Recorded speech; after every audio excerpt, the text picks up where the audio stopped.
Imagine the guy that always tops the tests in school. He's not too smart, but he thinks he is.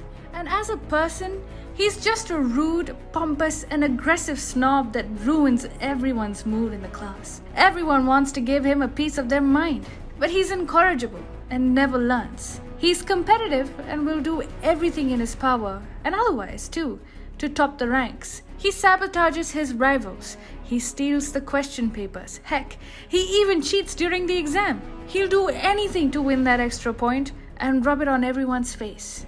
Well, if that kid were to grow up and rule a country, it would be Xi Jinping, and that country would be China. But luck eventually runs out. Because look what's happening now. Even the cheating tactics are no longer working. Hi, and welcome to TFI Global, the foreign affairs and geopolitical analysis arm of the TFI Media Group. I am your host Shubhangi, and in this video I will tell you how China's cheating tactics are still unable to save it from embarrassment. Let's begin. The Chinese growth story is over. And no, we're not making any prediction. The numbers released by the Chinese government on Monday actually reveal the Chinese growth story is all but over, with a major slowdown in the July-September quarter. China was expected to clock high growth rates this year in view of the post-COVID recovery of the world economy. However, in the last quarter, the Chinese GDP growth went down to a mere 4.9%.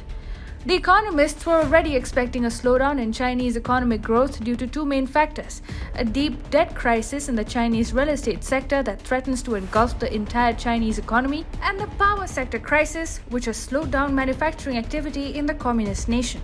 However, the reduced GDP growth rate is still a massive reduction from the 7.9% growth that China claimed for the April to June quarter. The 4.9% GDP growth rate is too big a setback for China, especially as the exports-based economy was looking to stage an economic recovery with the phasing out of the coronavirus pandemic. However, the truth could be even nastier. China's GDP growth numbers aren't always reliable after all.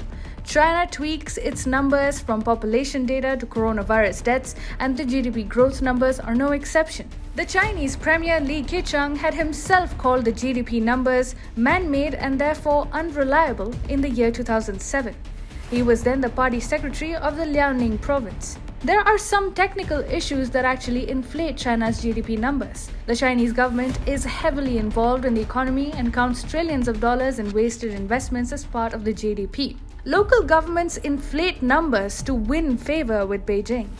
The Chinese government does not write down bad debts, and heavy construction activity is used to pump GDP growth numbers. However, if China has failed to clock even 5% GDP growth rate despite all its manipulations, then it really means that something is going really wrong with the Chinese economy.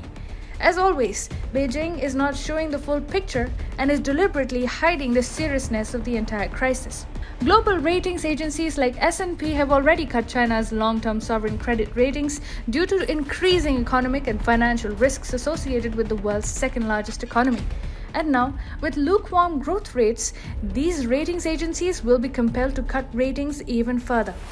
This is bound to further erode foreign investments in China, and the cascading effect is expected to pull down the GDP growth rate all over again. Well, there is one main factor: Xi Jinping, for all of this economic slowdown. The Chinese president is paranoid about his political position, which is why he made two big mistakes: blocking Australian coal shipments to China, which had created a crippling power crisis in the communist nation, and cracking down on big businesses and announcing tight regulatory measures which have led to negative market sentiment. If we get into specifics, there are three broad reasons slowing down the Chinese economy. Firstly, the collapse of the China Evergrande Group has revealed just how fragile and big the Chinese real estate bubble is.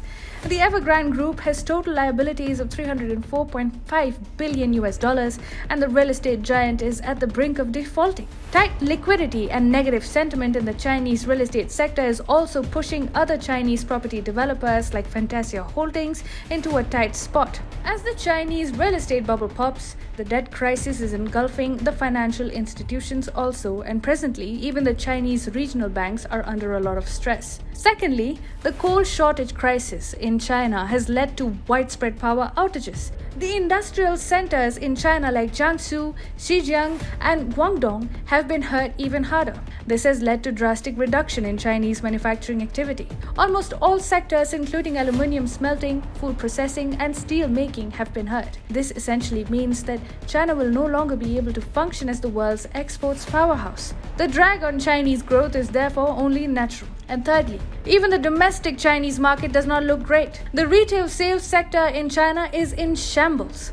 The consumer goods retail sector grew by a mere 4.4% in September compared to 2.5% in August. Yet, the numbers are still way below the double-digit growth recorded till June. The people in China have lost their spending capacity due to Jinping's devastating economic policies. Also, with their country in crisis, Chinese citizens seem to be saving up for an uncertain future. The Chinese economy is finding simply no way of revival. The exports and real estate sector were the two biggest drivers of Chinese GDP growth, and both of them are in shambles today. The retail sales sector isn't looking bright either. In all probability, it seems that the Chinese growth story is all but over.